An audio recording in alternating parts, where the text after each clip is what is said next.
everyone. I'm Dr. Eva Pathak from Udyan Hair Transplant. कुछ queries रहती हैं आप लोगों की सर्जरी के बाद क्या क्या होता है, किस दवाई को हम ले सकते हैं, क्या दिक्कतें रहती हैं। कुछ दवाइयों के बारे में आपने सुना होता है, पढ़ा होता है, जिनके बारे में आप डरते हैं कि इससे ये होगा। तो आज मैं चाहूँगी कि वो डाउट्स जो भी कुछ हम कोशिश करेंगे कि आप लोगों के हम क्लियर कर सकें। मैम, मैं आपसे ये पूछना चाहूँगी कि पोस्ट सर्जरी हमें क्या प्रिकॉशंस लेने चाहिए और क्या हमारा जो मेडिकेशन होता है वो कैसे स्टार्ट होता है, क्या मेडिसिन में हमें क्या दिया जाता है, क्या रेकमेंड करा जाता है यहाँ से। पोस्ट सर्जरी जैसे ही पोस्ट सर्जरी मतलब सर्जरी के तुरंत बाद से हम स्टार्ट करेंगे। हम लोग आपको ड्रेसिंग करके भेजते हैं घर। उस दिन आपको अपनी दवाइयाँ लेनी है, वो आपको इंस्ट्रक्शंस दी जाती हैं। बेसिकली उसमें 2 एंटीबायोटिक होती हैं, एक घाव सूखने की दवाई होती है। सबसे ज़्यादा इम्पॉर्टेंट चीज़ है उस टाइम पे और उसके अगले दिन आपको अपने ग्राफ्ट यानी कि जो जड़ें लगाई गई हैं उसका ध्यान रखना, क्योंकि अभी भी उन जड़ों ने स्किन के साथ अपने आप को फिक्स नहीं किया होता है बहुत फर्मली।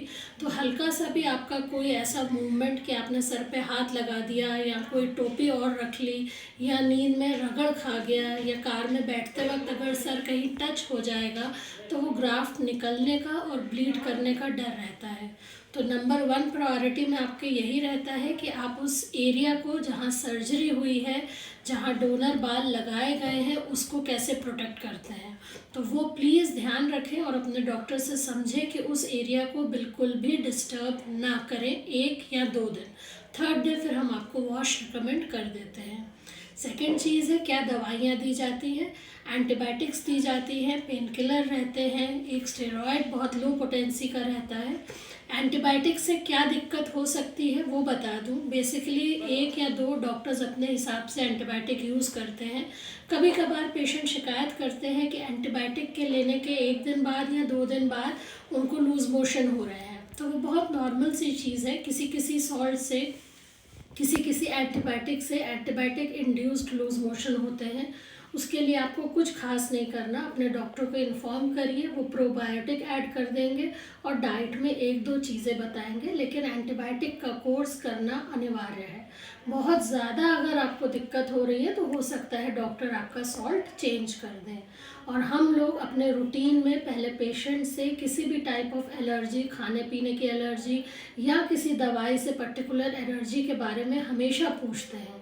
तो एलर्जी का सवाल नहीं उठता है, लेकिन हाँ लूज मोशन वगैरह कभी कभार एंटीबायोटिक इंड्यूस्ड हो सकता है। ज़्यादातर केसेस में यही देखा जाता है, जैसे ही आप दवाई बंद करेंगे patient comes back to normal.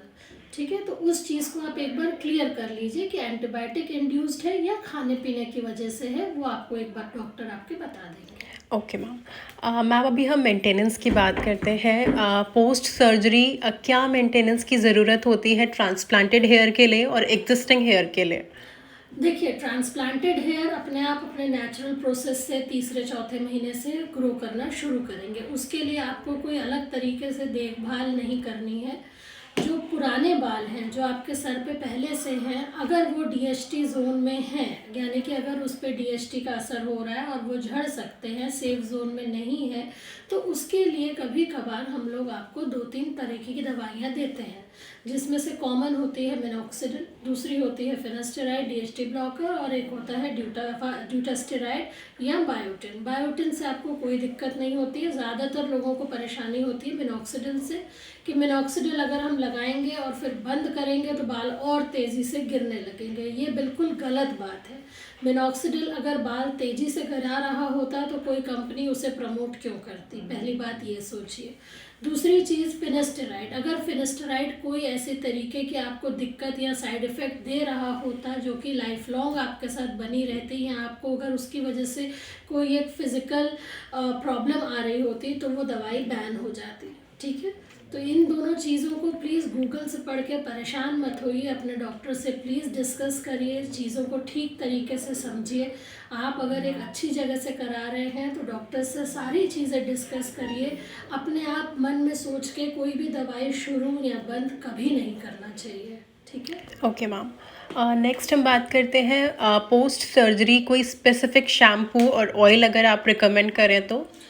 Usually 1 से 2 महीने तक हम कहेंगे कि बहुत माइल्ड बेबी शैम्पू टाइप की चीज़ आप लगाएं। कोई भी केमिकल या कोई भी कॉस्मेटिक चीज़ यूज़ ना करें। तो यूजुअली हम माइल्ड शैम्पूज़ देते हैं आपको, उसके बाद आप फिर अपने रेगुलर शैम्पूज़ भी यूज़ कर सकते हैं। और अगर आपको डॉक्टर से पूछ के कोई मेडिकेटेड शैम्पूज़ लेना है तो आप वो भी यूज़ कर सकते हैं। बहुत ज़्यादा इससे फ़र्क नहीं पड़ता है, पर हाँ, एक प्रोसीजर हुआ है बालों को जहाँ आप इतना ध्यान दे रहे हैं, तो वी यूजुअली रिकमेंड कि मेडिकेटेड ऑयल और मेडिकेटेड शैम्पूज़ आप लगाएं उसके बाद। ट्रांसप्लांट के बाद हमें कैसी डाइट फॉलो करनी चाहिए? इसके लिए क्या कोई स्पेसिफिक डाइट होती है या फिर नॉर्मल जैसे हम रूटीन में जो डाइट लेते हैं वही इनफ होती है? 7-8 दिन तक सर्जरी के बाद अल्कोहल बिल्कुल रिस्ट्रिक्टेड रहनी चाहिए। सर्जरी से 1-2 दिन पहले भी हम कहेंगे कि अल्कोहल किसी भी फॉर्म में रिस्ट्रिक्टेड रहनी चाहिए, क्योंकि पेन किलर और हम एंटीबायोटिक्स दे रहे हैं, जिसके साथ अगर अल्कोहल होगा तो उसकी इफ़ेक्टिविटी या कोई मेजर आपको हज़ार्ड हो सकता है। डाइट की बात आती है, डाइट में सब कुछ खा पी सकते हैं, 1-2 चीज़ें हम मना करते हैं, जैसे टबैको है, टोबैको च्यूइंग बहुत कम रखिए, क्योंकि वैसोकॉन्स्ट्रिक्टर होता है, आपके रिजल्ट्स पे असर पड़ सकता है।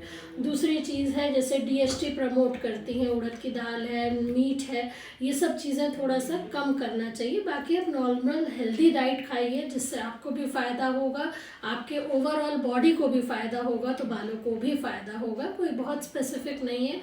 अच्छा पोषण, प्रोटीन, विटामिन के साथ फ्रूट्स लेकर प्रॉपर डाइट खाइए, फैट का कम रखिए इनटेक। Okay ma'am. एक जो बहुत ही कॉमन सा क्वेश्चन है जो काफ़ी पेशेंट्स हमारे पूछते हैं, जिम ट्रांसप्लांट के कितने दिन के बाद वो जिम ज्वाइन कर सकता है? देखिए, नॉर्मल नेक से नीचे की एक्सरसाइजेज आप 3rd या 4th डे से कर सकते हैं। रनिंग है, ट्रेडमिल है, जॉगिंग है, वॉकिंग है, ये सब आप अपना 3rd डे से कर सकते हैं। कोई भी विगरस एक्सरसाइज शोल्डर से अबव, नेक से अबव, वो हम कहेंगे 10 से 15 डेज़ के बाद करिए, अगर आपका FUE हुआ है, यानी कि बिना टाँके वाला ऑपरेशन हुआ है। अगर टाँके वाला ऑपरेशन हुआ है तो कम से कम 15 दिन तक आपको किसी प्रकार का अपर बॉडी एक्सरसाइज नहीं करनी है। 15 दिन के बाद ही अपने डॉक्टर से कंसल्ट करके फिर आप अपनी कोई भी एक्सरसाइज शुरू करिए। Okay ma'am, thank you. Thank you.